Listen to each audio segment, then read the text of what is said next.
Never Say Never by Natasha Jonigan, Chapter 24. The last bag finally. Now that my luggage was unpacked, I could rest up a bit before Daryl came over. I invited him to dinner since it was my first night back home. He agreed to pick up PF Chang, and I had a nice bottle of red wine chilling. I could still smell Mama in the house. Her presence was still known. Taking a seat on the fluffy tan couch in the den, I looked around the room. Although I thought about redecorating, I still wanted to keep a piece of Mama. Flipping through the channels on the TV, I landed on Entertainment Tonight. This was getting old and on my nerves. Ron and Yvonne were all over the place. Entertainment Tonight said the reason she filed for divorce was because Ron was cheating with several women.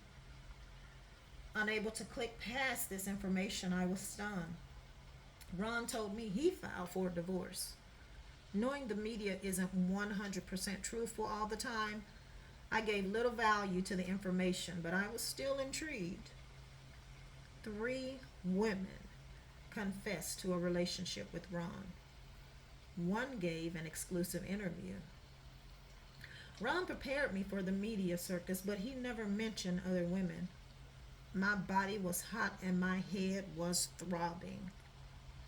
The doorbell rang as I turned the television off and walked to the front door. Looking through the peephole, it was my darling cousin Daryl. Looking dapper as usual, I said as I opened the door for him. Well, honey, I wish I could say the same about you. What's going on with your hair? I took a shower and just let it air dry. Who am I trying to impress? Surely not you. Whatever, child, he said, putting the food on the kitchen table. I've missed you so much. Give me a hug, I said. We have a lot of catching up to do.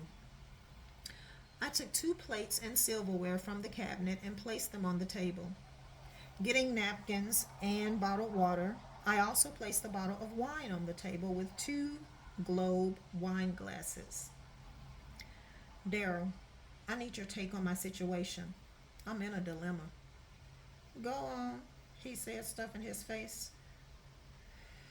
I think I'm in love. Well, go ahead. That's great. I'm happy for you. With 2 men, I said. What? No, ma'am. Do tell. One of them is older, and I feel so protected and admired when I'm in his presence. And the other one? Daryl asked as he took a sip of wine. We have unbelievable sex, and it's like our bodies were made for each other. Don't get me wrong, my other lover is just as good, too. So what's the problem? They both want to settle down and be exclusive. Sounds like you have options to me. Cautiously, I told Daryl about Ron and Kevin. You have some explaining to do. Ron's dirty little laundry is all over the news, and Kevin, Lord have mercy. What? Why do you say that? I asked. Now it's all coming back to me. You know my short-term memory is bad. Are you sure about him, cuz? Come on, Daryl, what is it? Sit down, he said, giving me a strange look.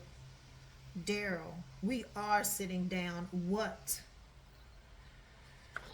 He's gay, honey.